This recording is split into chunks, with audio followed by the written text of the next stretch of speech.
po, isang mapagpalang madaling araw. Tama. Sa bawat isa po na ako din po ng pag-aaral po na ito, no. Ang talata po na atin pong pag-aaralan, isang talata lang naman ang binigay sa amin ni Pastor Robelin, Acts chapter 2 verse 42. Na ang sabi po diyan sa Acts chapter 2 verse 42, they were continually devoting themselves to the apostles' teaching and to fellowship, to the breaking of bread, and to prayer. Isang talata lang po. Sabihin, textual sermon po yan. Ano po? Dito po talata na ito ay pinamagatan ko po. Kasi may mga pamagat kayo kanina. May nagsabing, ano yan, Word of God. O the benefits of the Word of God. Pwede rin ano. Meron pong nagsabi, maximize the grace of truth. At yung number 3, 4 pillars of true followers of Christ. Tama ba? At yung pang-apat, as true Christian believer. Tama po? Okay, so halos yung tatlong grupo nagbigay po ng 4 na puntos. No? Kasi nga, textual po yan, tutok po kayo sa yung talata. Ano po? Isang talata lang ang binigay, kaya doon ka mag-isip ng pinaka-topic. Ano po? At maiisip mo yung topic, makukuha mo ang topic base doon sa konteksto. Yung konteksto po ng Acts chapter 2. Dito po ay pinamagatan ko po ng church growth pattern. Church growth pattern. Ito po yung parang sa Tagalog, pamantayan ng malagong iglesia o malagong simbahan. Bakit doon napunta? Kasi nga, karanasan po ito ng first century Christian church. At ang konteksto, nakita natin sa chapter 2, bumaba ang Holy Spirit on the day of Pentecost. Diba? After ng pagbaba ng Holy Spirit on the day of Pentecost, si Peter nagsermon. From chapter 2, verse 14, yung sermon niya. At bahagi po ng kanyang sermon, yun pong verse 42. No?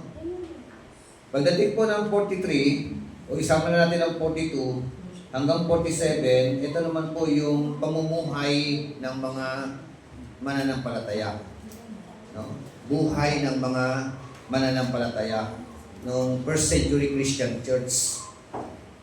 Kaya, ang topic talaga, yun pong the pattern of the growing church. Pamantayan ng malagong iglesia.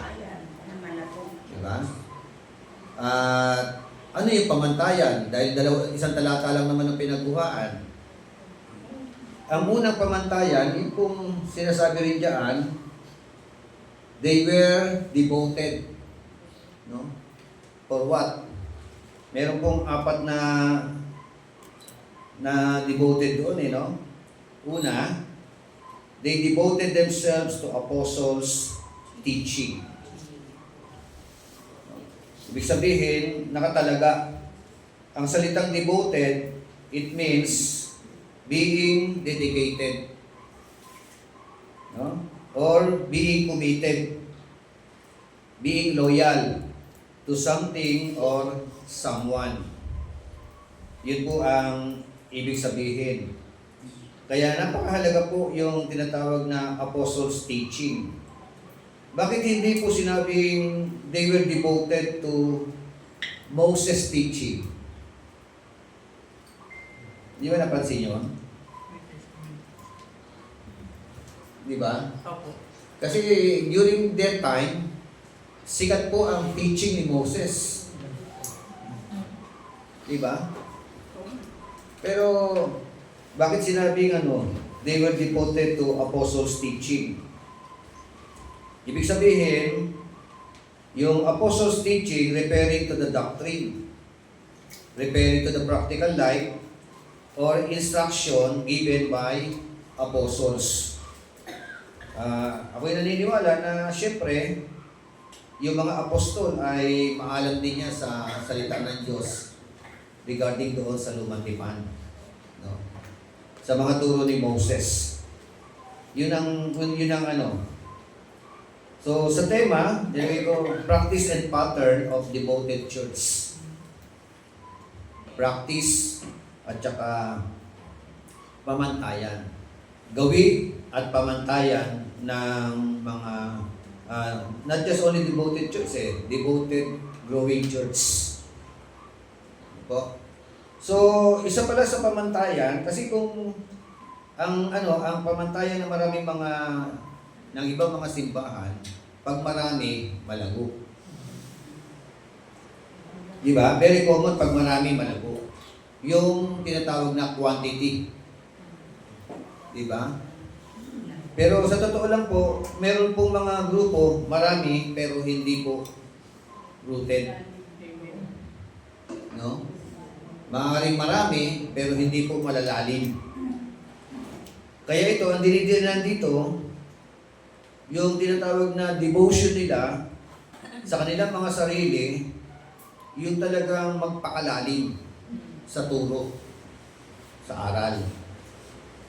Kaya tama po yung mga ginagawa ninyo na ito, mahalaga po ito, pagtuturo, pag-aaral. Ito. Kasi kung pumasok po, kung context ang ibinigay na talata, bawa, binigay nyo sa amin o sa akin, Acts chapter 2, verse 42 hanggang 47, context po yun. Makakakuha ka ng iba't ibang mga puntusan. O kaya, binigay nyo Acts 2:37 hanggang 42. No? Yung context naman. Pagka yun ang pumasok na binigay ninyong mga talata, hindi lang po verse, Una, magkakaroon din tawag na conviction of sin. Verse 37 yun. Pangalawa, call to repentance. Una mangyayari, magkukonvict sila sa kanilang kasalanan. At dahil nagkaroon ng conviction, sa tutungo, repentance. Diba? At pagkatapos ng repentance, command to be baptized. Baptism. Yung baptize po, yung tubig po ang kasunod niya. Baptism ng water. Kasi nauna po ang baptism ng Holy Spirit. Sa akon po ito, ang unang nangyari, baptism of the Holy Spirit. Tapos ang kasunod, baptism ng water. At yung pinaka-resulta niyaan, yung verse 42, yung commitment ng mga mananampalataya. Kasi tatlong C, pati resulta, C na rin, Yung pinapakita ko sa inyo yung paggawa na sermon, para hindi na kayo malayo. Napakaklaro ng puntos. 2:42 lang ng Acts, may 4 na puntos. No? Yun lang, tutukan na niya, tapos ginipay niya na yun. They were devoted themselves to apostles' teaching. Di ba? So, the pattern of the growing church. Ang pamantayan ng malagong iglesia. Diba? Ang unang pamantayan pala ng malagong iglesia, yung po mga miyembro rooted sa salita ng Diyos. Malalim sa salita ng Diyos. Yun po ang isa sa pamantayan ng malago. Di ba? Pangalawa, they were devoted for what? They were devoted themselves to fellowship. No? Fellowship. Katulad dito, fellowship ito. Yung atin pong pagdalo, fellowship yan. Pagtungo ninyo every Sunday, fellowship yan. Ito. At yung fellowship, Koinonia yan eh. Sa Greek word, koinonia. Ibig sabihin, it refers to a close, intimate relationship or communion with others. That is the purpose. Kaya meron tayong overnight. Kaya meron tayong tinatawag na pagtitipon. Anong purpose? To establish our relationship. Magkakakilalanan, magtatawanan, maglalaro. Di ba ba? Para tayo mga magkakapatid. No? May mga paligsahan. So, kasama po yan. Hindi po pwede yung tinatawag na solitary Christian. No? Ano ba yung solitary? Solo flight. No?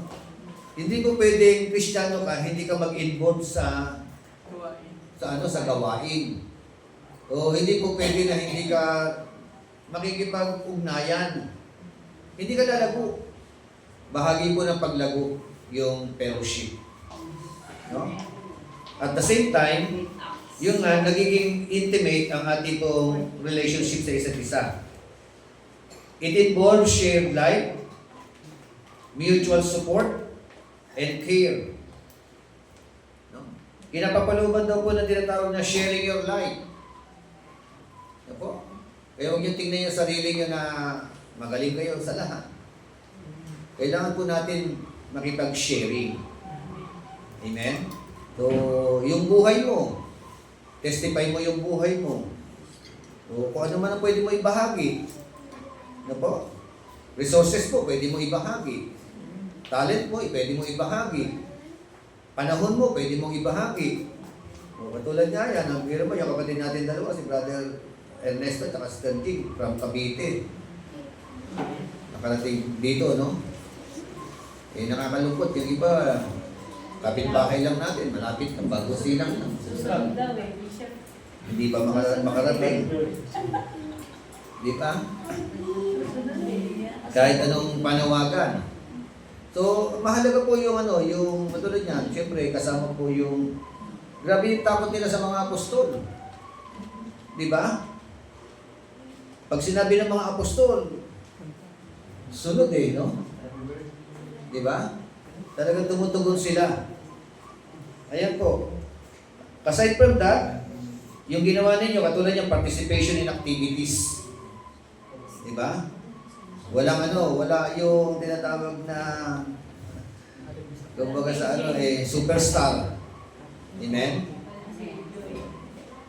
It involves shared resources and goods. Oh, may mga nagdala ng tinapay, nagdala ng kape, nagdala ng chocolate, may nagluto. Diba? Oh, may kumain. Diba?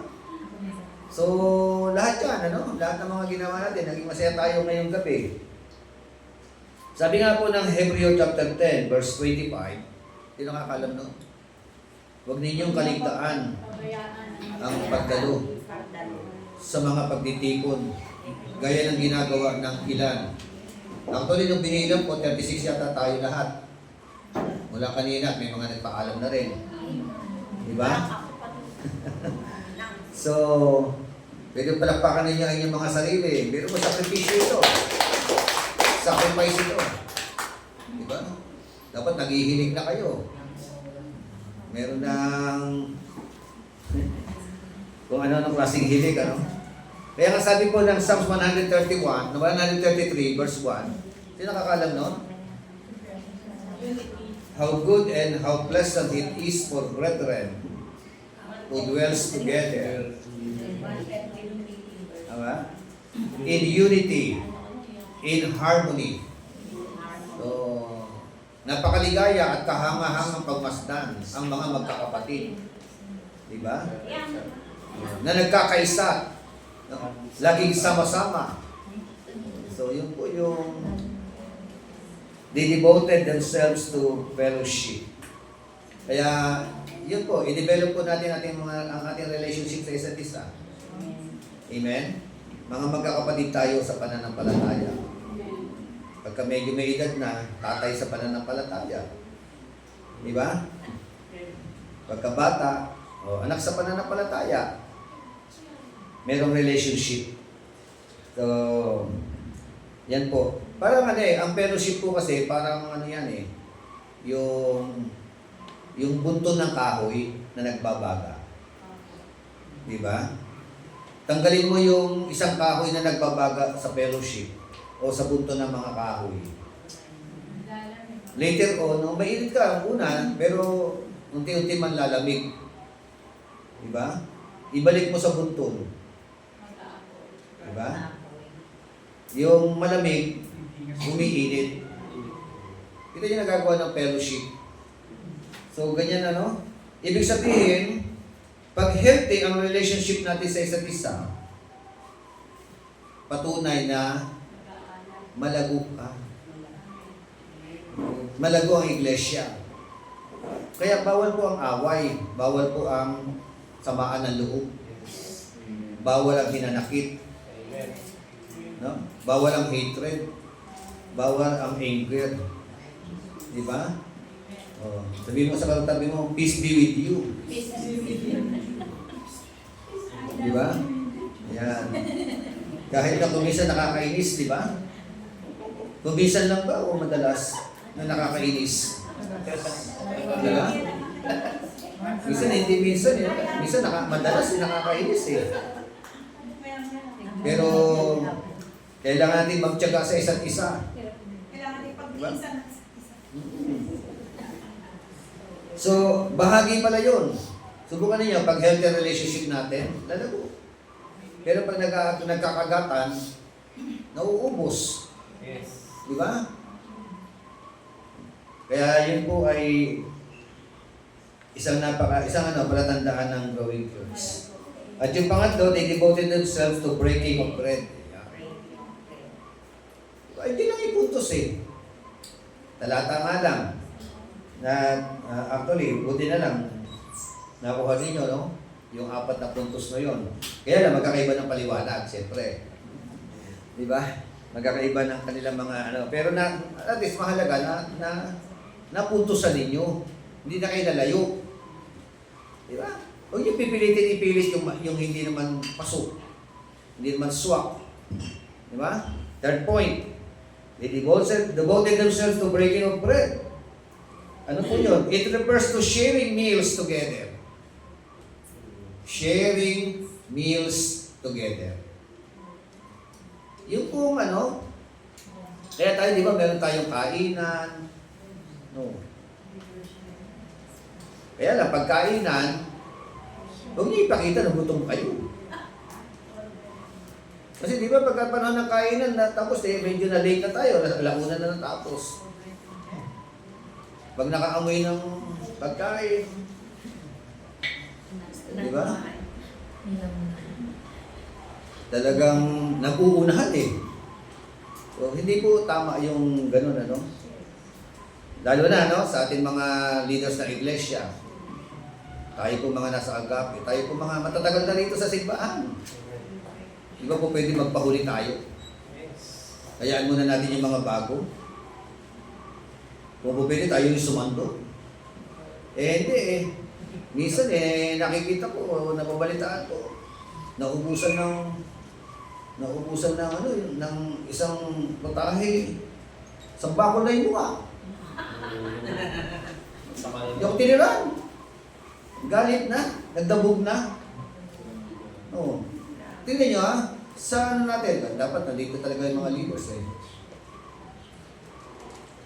Minsan, kayo mga leaders, nandiyan-diyan. Kayo pa yung mga yung tawag dito, yung nag-aangilan. Meron bang ganon? Meron bang naniligaw? No? Wala lahat tayo servant dito eh. Yes. Alam niyo, mas maganda nga, maraming gumagawa eh. Tama. Di ba? Minsan parang meron superstar eh. May superstar bang Marta? Pag may kasama, parang threat yung kasama, dapat na kasama mo, gumagawa ng trabaho mo. Tama ba? Yes. Bakit ako napunta doon? So, breaking of bread. So, it refers to sharing meals together. Yan. Diba? Kaya pag may handaan, diba? Masama ba na magdala? Dapat na magdala eh. Kaya, saludo ako sa mga nagdadala. At saludo rin ako sa mga hindi nagdadala. Pero balansyado lang, ano? Pero sana makonbig naman. Di ba? Minsan yung nagdadala, yung pala uubusan ng pagkain. Yung hindi nagdala, yun ang naunang sumandok.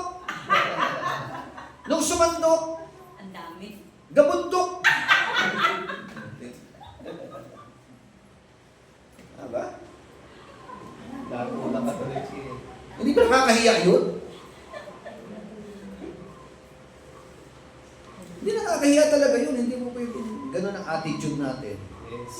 Di ba? Kailan nyo ba kami nakita ako? Kahit si Noemi. Kailan nyo kami nakita na kipagkagawan dyan? Panonoodin namin kayo. Kahit na gutom na rin ako. Masaya ako nakikita ko sumusubo kayo. Nabubusog na rin ako. Di ba? Pero para ipakita mo na ikaw ay ako muna dyan! Kasi na kami lahat eh. Di ba? Yung mga ganun eh. As leaders, be ye a good example. No? Ayokong gumamit ng termino na ano. Di ba? Yan, yung sa mundo, yung salitang patay gutom. PG. Tama ba? So, yung ganun. PG na naman siya. Okay. Kaya sa susunod na handaan ha. Aray, tagal na. Alam mo na. Walang tayo. Sandali ah. Di ba? Sarap walang tumatayo. Di ba yan para sa natin? Di ba masarap merong sharing, di ba? Sharing nga eh. Breaking of bread nga eh. Hatian ng tinapay yun. Nagsusubuan pa nga sila eh. Tapos minsan, kumpul-kumpul. Grupo nito, grupo nito. Hindi mo pwedeng makigrupo ka rin naman sa iba. Di ba? O kaya, ikaw naman, na leader, isinusubi mo na kagad yung mga kagrupo mo. Di ba? Mga ganun ba? Wala nang dito na siya. Wala na dito ngayong ganun nun. So, aside from that, when they were devoted themselves to breaking of bread, it includes sharing Lord's Supper together. Dalawang implikasyon yan. Sharing Lord's Supper together. Holy Communion. Di ba? Kaya pag may Holy Communion, inaalala natin ang kamatayan ng Panginoon, ang dugo niya, na nabayubay, hindi nabayubay tuloy, ano? Dugo na nabayubay sa krus ng Kalbaryo, tama ba yun? Yung katawan na umagos. Minsan nagkakamali, no? Balik-baliktad eh, no? So, yung katawan na nabayubay, no? At yung dugo na umagos doon sa krus ng Kalbaryo. Yun ang inaalala natin, yung kabutihan ng ating Panginoon. No? Hindi katulad sa Roman Catholic, yung Lord's Supper nila, literal daw yun, nakatawan ni Kristo. Kaya cannibal sila. Cannibalism. Kakainin mo yung katawan ng Panginoon. Sa atin, pag-aala-ala sa katawan at dugo ng ating Panginoon. Okay, so dalawang meaning ng breaking of bread. No? Kainan together, and then Lord's Supper. Lord's Supper. Yung tanong nyo kanina, nasagot na. It involves unity and fellowship among believers. So, that is the breaking of bread. At yung pangapat, they were devoted themselves to prayer. Pananalangin. Diba? Ganyan kahalaga yung pananalangin. 4 puntos. Isang talata, nakakuha ng 4 na puntos. Lalo na kayo mga Bible School student, ano? Talagang dapat sharp yung mata natin. Kung context yan, sharp yung makukuha natin mga puntos. No? Kung talata yan, napakadali. Madali po na ng talata. Talata nga lang eh. Isang talata lang eh. Textual sermon ang tawag. Okay? So, prayer is our personal and intimate communication to the higher power. Amen? So, it is the backbone of the church. Yung pananalangin. Backbone of every individual believer. If you are a Christian, you must be a prayerful. No? If you are sinasabi mo a Christian and yet you are not prayerful, baka assuming. Okay? Personal yon, ano? At meron tayong corporate prayer. Ang gagawin natin ngayon, corporate prayer. Pagtapos nito. Ang corporate prayer refers to prayer that is done collectively as a group, often in church gathering. Yan po yung atin pong gagawin. In corporate prayer, we have come together to pray for common concerns. So ano yung mga common concerns natin ngayon? Ano yung mga napapanahong issue na dapat natin ipag-pray? Of course, yung ating mga politician, DPWH, Ombudsman, our President, diba? So, our Vice President, the Senators, the Congressman, diba? So, mga mayors, kasama po sa mga prayer concern, yung pong nature, yung lindol, yung mga bagyo, buti pa wala na bagyo, November na, no? Pahupa na yung mga bagyo. So, buti kumbaga sa napagtagumpayan natin o nalagpasan natin. Di ba? So kasi yung bagyo ngayon, mas matitindi, no? Sila number 5. Ang nangyayari. So, ano pa? Yung mga concerns natin na yan. So marami akong naisulat dito na po pwede natin pag-pray mamaya. Sabi niyo sa prayer yung po aming yung provision and protection sa aming pong travel sa January 6 to 13 sa Taiwan, ano po. Of course, yung mga business na ating pong mga kapatiran, no? Yung business ni Macmac, no? Yung Grace Wind, yung ng Villanueva, ano po. Of course, si Joy at saka si Bernard. Sino pa may mga business? 128 po. 128. 128. Kailan nila Eatery nila. Kainan. Kainan. Yung eatery nila. Ano pa? Mamaya, sama natin sa prayer yan. O yung ating mga churches. Praise the Lord. Nakapagpukas na tayo ng gawain doon sa pamamagitan po ng mag-asawa, no? Sa Balong Bato. Sa Robis, Phase 2. Ayan po, ang dami. Yung pag-pray po natin, yung pagbubuntis ng dalawa. Jessica at si Joy. Di ba? Tulad na ano. So marami po mga prayer concern na po pwede po natin ipag-pray mamaya.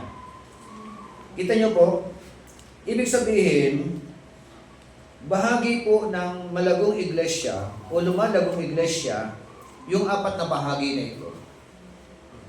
Yung pagiging prayerful ng mga miyembro, bahagi ng paglago. Di ba ba? Yung nag-establish ang relationship natin, bahagi ng paglago. Yung ating pong rootedness, no? Sa ating relationship kay Christ, bahagi po ng paglago. 4 na bahagi itong pinag-usapan po natin. Not just only quantity, and of course quality. Anong resulta? Tingnan niyo po sa verse 41 nga, nito, sabi rito, so then, those who had received His word were baptized, and that day there were added about 3,000 souls. Oh. Ano naging resulta? Yung unang resulta pa lang yun, ha? Yung pong mga devoted, sa verse 42, mahigit po 3,000. Kasi ang nadagdag 3,000, tapos sila, ilan sila? Di ba? So, gano'ng karabing miyembro yan? Isang ano na tayo, parang yung sa Bagunggong, anong court yun? Kaya ba 3,000? Parang hindi kaya, no? O baka Cuneta Astrodome. Ganun po karami yung ano. At yung resulta, sa verse 47, praising God and having favor with all the people. And the Lord was adding to their number day by day those who were being saved. Take note, ha? Merong favor kay Lord, merong favor doon sa mga tao. At dahil may favor ang church kay Lord, may favor ang church sa mga tao, at ang sabi na kasunod, and the Lord were adding to their number. Kailan? Day by day. Araw-araw may nadadagdag. Kaya ako'y kumbaga sa natutuwa sa ginagawa ng Panginoon. Di ba? Ilang linggo na tayong punong-puno. No? Sa biyaya, grasya ng ating Panginoon Diyos. At ako'y naniniwala, ginamit ng Panginoon yung mga proyekto ng gobyerno. No? Take note, ha? Ilan lang po kami ang nakagrab ng oportunidad na yan. Ilang pastor lang sa Bago Silang ang nakagrab ng opportunity na ito. No? So, kumbaga sa parang nasa pool natin ang revival. Diba? Kaya weekly, sa pagtitipon natin, and the Lord were adding to our number. Dito day by day. Kasi araw-araw. Every Sunday. Amen? So, yun nga, narinig ko sa kanila, some of them, nagsisimba sila, not just only for benefits. Some of them nagsisimba na dahil sa pagmamahal na nila sa Panginoon, pagkakilala sa Panginoon, na ibahagi natin ang mabuting balita sa kanila. Kaya continually pray for them, no? Pag-pray natin yung mga tao na ito, yung mga bagong natin mga kasama, maging good example tayo sa kanila. Amen? So, yan po yung atin pong gagawin. Gusto ko lang pong basahin ito pong isang dito. Sabi po na dito sa Hardin ng Panalangin, kasi ang hamon dito, patuloy tayong manalangin o lagi tayong manalangin. Sabi roon, ewan kung nakita na ninyo ang kahalagahan ng pananalangin. Ng panalangin walang patid. Bakit? Sapagkat ito ang tutulong sa atin upang madama ang Diyos at matanggap ang kanyang patnubay. Huwag hintayin na dahil sa pagpapabaya, isang araw magising na lamang na ikaw ay nasa gitna na ng kapahamakan. Nakalulunos ang salaysay na isang nakatakas mula sa bansang Latvia, kung paanong ang bansang ito ay nahulog sa kamay ng kaaway sa malaking kabiglaanan ng buong bayan. Noon ay may isang pambansang pagdiriwang at ang lahat ng mamamayan ay nagsasaya. May mga inuman, katuwaan, musika, halakhakan.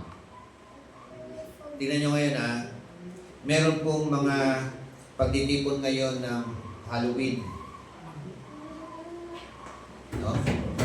Meron pong mga sobrang sasaya nila. Di ba? At ang pinagtitipon nila, yung kung, biro nagsasaya sila, some of them naka-costume ng nakadamit ng puti, ng puro dugo. Di ba? Costume ng vampira, costume ng kung ano-ano mga katatakutan. Pero alam nyo, yung bilang po nila, laksa-laksa. Ang dami pong nagdiriwang ngayon yan. No? So, they were worshiping demon. No? Sa kanilang pagtitipon. Kaya mapalad tayo, di ba? Sinabayan natin ang pagtitipon naman natin ngayon, no? Para mag-worship kay Lord, maglingkod sa Panginoon. So, tila wala nang katapusan ang ganito. Yung kanilang pagtitipon na walang patumangga. Na walang isang mang nag-iisip tungkol sa kinabukasan. Walang patumanggang kasiyahan. Subalit natigil ang pagkakatuwa nang dumating sa kalagitnaan nila ang Pangulo ng bansa. At sa kabila ng kanyang malungkot at mabanayad na pagsasalita ay parang bombang nakatutulig sa lahat na yaon na ang kahuli-hulihang araw ng kanilang kalayaan. Pagkat ang kaaway ng mga Nazi o hukbong Aleman ay nakapaligid na sa kanila at nakubkob na sila. Biglang nagkagulo at naligalig, nag-uwian pagkatapos ng balitang yaon. Parang iisa ang mga tao'y nagsiluhod upang manalangin, ngunit huli na. Kailan tayo mananalangin? Pag nandiyan na ang dilubyo, pag nandiyan na ang the big one, di ba? So, bago pa lang dumating ang mga bagay na yan, we need to pray. No? Sabi nga ng Bible, 2 Chronicles chapter 7 verse 14, if my people who are called by my name shall humble themselves and pray, and seek my face and turn from their wicked ways, then I will hear from heaven, I will forgive their sin, and I will heal their land. So, bago dumating ang mapait na araw na yaon, ng kanilang pagkahulog sa kamay ng malupit na kaaway, ang mga kapilya at iglesia at bahay-sambahan sa buong Latvia ay halos laging walang tao. Taken for granted ang magsimba. Taken for granted ang sama-samang pananalangin. Buti nga, kaya palakpakan ninyo ang inyong mga sarili. Di ba? Isa kayo sa nagbigay ng panahon. No? Hindi lang para magkaroon ng kasiyahan, kundi para tayo po sama-samang manalangin. Amen po ba? So, isang-isa lamang ang nakakaalalang dumako sa bahay ng Diyos upang lumapit at manalangin sa Diyos na makapangyarihan. Maging ang mga tahanan ay labis na nahumaling sa mga pansariling kaaliwan at kapakanan. Ang mga kabataan ay walang inatupag kundi paglilimayon at pagsasaya. Pati ang mga matatanda ay nagugumon sa bisyo, sa kalayawan. Wala na ang sama-samang pananalangin ng sambahayan. Mahiga at tumayo. Walang pag-aalala sa Diyos na pinanggagalingan ng tulong at buhay. Lubhang nanangan ang mga tao sa sariling karunungan at kakayahan. At ang lahat ng bagay ay ginagawa nila para sa sariling o sa kanilang sariling kapakanan lamang. Nang makubkub nga ang Latvia, maraming mga ari-arian ang sinamsam ng kaaway, makadiyos man o hindi, ay nagdusa sa kamay ng mapanakop na kaaway. Ang mga kalalakihan ay tinipon sa mga kampo at pinarusahan ng mabibigat hindi pinakundanganan ang mga kababaihan at kabataan sa panahon ng pagkaaliping yaon. Palakaw na lamang sila kung makapanalangin. At ang masumpungang nananalangin at nagbabasa ng Biblia ay matinding pinarurusahan. Isang lalaki ang magdamag na nanatili sa loob ng sementeryo upang makapanalangin. Ngunit kinaubagahan ay natuklasan ng mga kawal at kakilakilabot na kaparusahan ang iginawad dito. Mula sa mga Nazi, ang bayang Latvia ay nahulog naman sa kamay ng mga komunista. At lalong matindi ang naging kalagayan nila. Ang lalaki ngang nakatakas upang magsalaysay ng kanyang karanasan. Ito'y naglakas loob lamang na makapagnakaw ng damit ng opisyal na pulahan at nang makalagpas sa mga bantay. Sari-saring hirap ang kanyang inabot.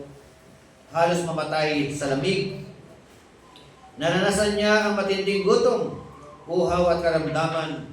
Ang dinanas niya sa gubat at parang sa kanyang pagtakas at paglayo. Ang kalagayang espiritual sa maraming mga bansa ngayon ay nahahalin tulad ng Latvia.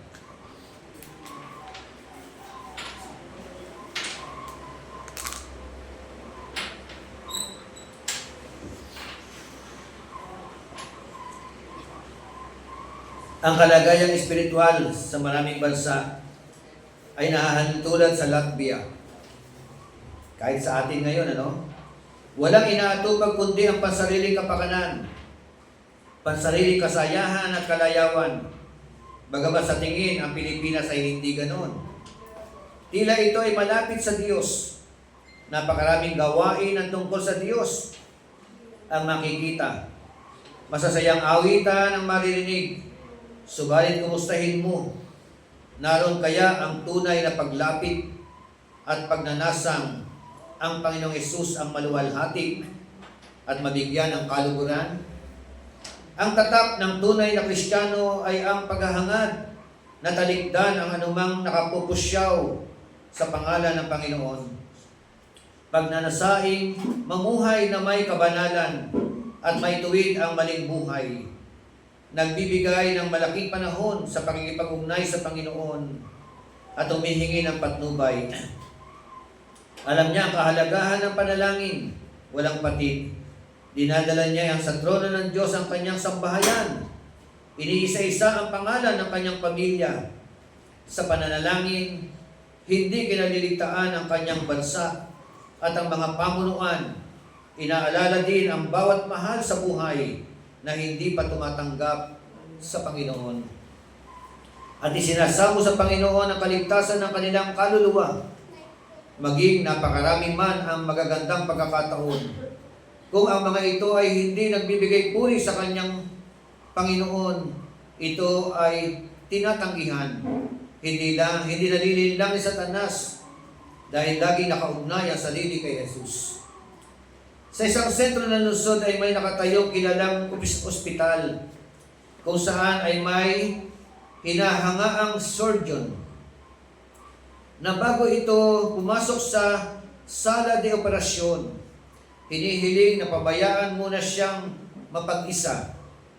Dahil sa kanyang kahusayan, maraming baguhang mga manggagamot ang humahanga at nagtatanong kung paano siya buong tatag at laging nagtatagumpay. Nagbiro ang isa sa mga manggagamot marahil dahil sa kanyang inspirasyon. Oo, tama ka. May isa na sa kanya lagi kong ako nakikipag-ugnay. Hindi kailanman ako nagsisimula kung hindi muna ako makikipag-usap sa kanya. At maraming mga panahon na halos hindi ko na malaman kung anong aking gagawin. Subalit dahil sa kanya, biglang darating ang patnubay niya tulad ng isang kapangyarihan na nagbibigay sa akin ng kaalaman kung paano ang pagpapatuloy na aking gagawin. At kung nais ninyong malaman ang aking lihim, ito ay ang laging pakikipag-ugnay sa Panginoong Hesukristo. Lagi akong humihingi ng kanyang patnubay, gabay, at kailanman hindi niya ako binigo. So, 4 na bagay yung nakita po natin, pamantayan ng malagong iglesia, malagong Kristiyano. Ano ang unang pamantayan?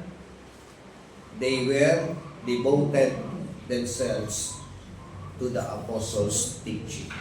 Be rooted in the Word of God. Pangalawa, they were devoted themselves in fellowship. Fellowship with our God, fellowship with our brethren. Having a good and healthy relationship to each other. At pangatlo, they were devoting themselves to breaking of bread.